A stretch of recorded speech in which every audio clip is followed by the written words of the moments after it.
Sziasztok, bakok! Köszöntelek a csatornámon, Attila Taró.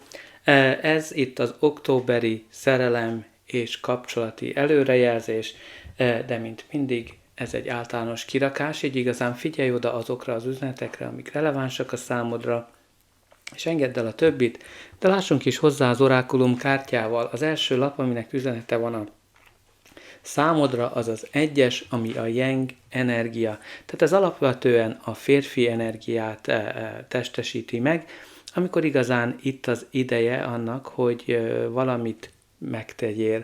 Tehát úgymond akcióba lépj, tehát például ez a lap arról szól, hogy itt az ideje, hogy megtedd az első lépést. Például, ha tetszik valaki, akkor ne habozz, hanem igenis hívd meg egy randira, vagy pedig ha el akarsz valakit jegyezni, akkor igenis tedd meg az első lépést, mert ez a kártya az akcióról szól, a tevékenységről.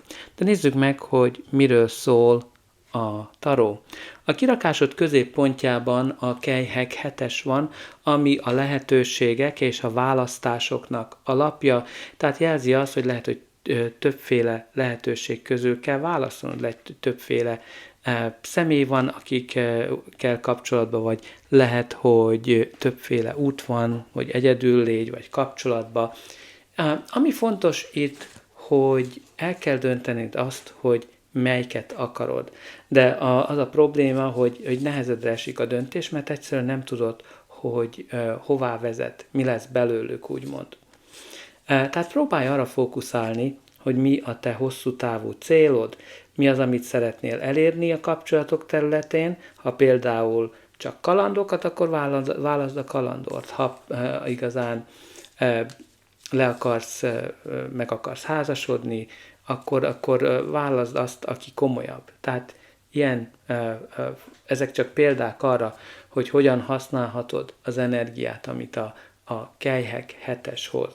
De nagyon fontos a kelyhek 7-esnél az, hogy néha túlságosan álmodozóak vagyunk. Tehát amikor sokkal jobbnak látjuk a dolgokat, mint amikor igazán ködösek a dolgok, és igazán egy rózsaszín felhőn közül nézünk ki. Tehát itt jelzi azt, hogy ugye van valami ködösítés, úgymond.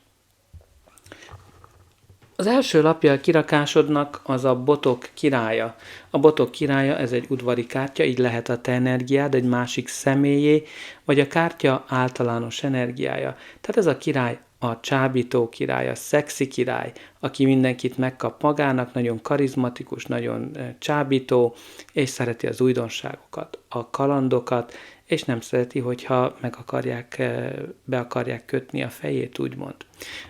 Tehát ez elijeszti őt.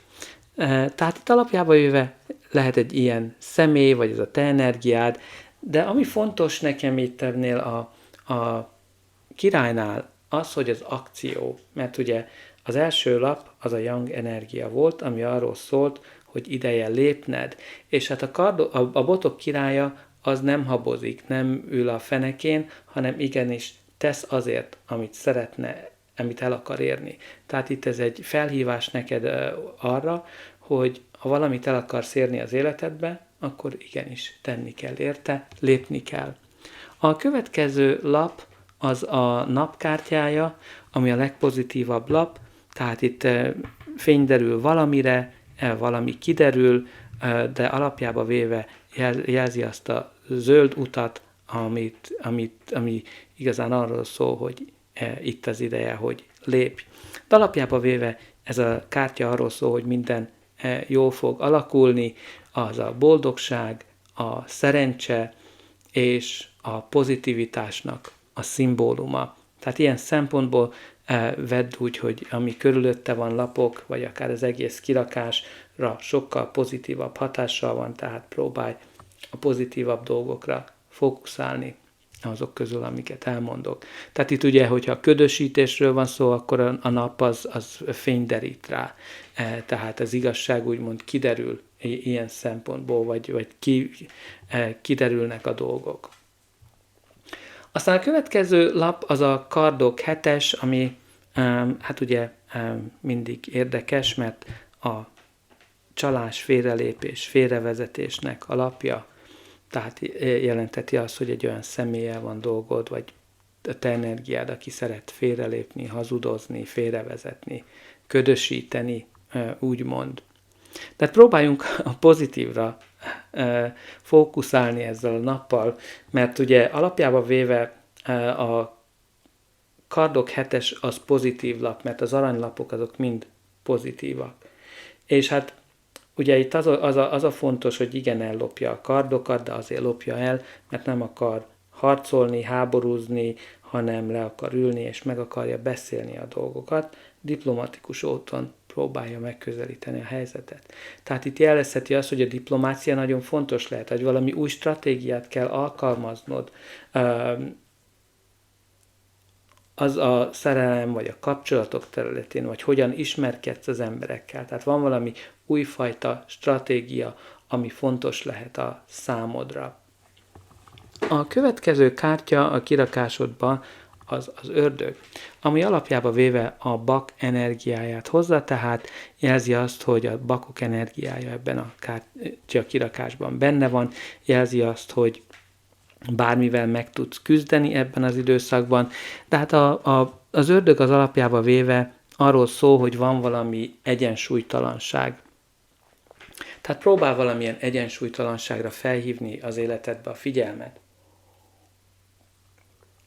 Ez például lehet, amikor független vagy, és ugye kalandozol, és jelezheti azt, hogy egy éjszakás kalandokon mész, de ott csak testi, és nincs érzelmi kielégülés.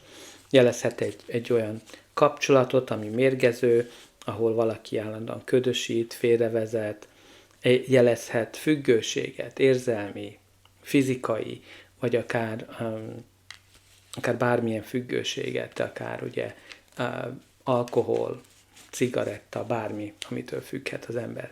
Tehát az ördög az mindig arra szólít fel, hogy ugye a döntés a tied. A döntés a tied, hogy meddig maradsz ebben a helyzetben. És igazán ez a akcióorientált lapok mind arra próbálnak felszólítani, hogy itt az ideje, hogy lépj. Mert itt valami kiderül, és igazán ezek mind arra próbálnak szólítani, hogy itt az ideje, hogy lépj. Aztán a következő kártya az érmék királynője, ami egy udvari kártya, így lehet a te energiád egy másik személyé, vagy a kártya általános energiája. Tehát az érmék királynője az egy anyafigura, aki nagyon gondoskodó, szeretetteljes, aki hűséges, odafigyelő.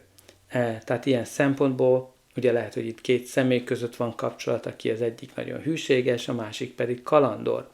Vagy lehet, hogy itt ugye azt a két énedet kell egyensúlyozni, az egyik, ami nagyon hűséges, a másik, aki pedig kalandor. De alapjában véve itt beszélhet egy olyan kapcsolatról is, ami megbízható, tartós, hűséges. De nézzük meg, hogy mi lesz ennek a kirakásnak a végkimenetele. De előtte ne felejts el lájkolni, megosztani, valamint feliratkozni.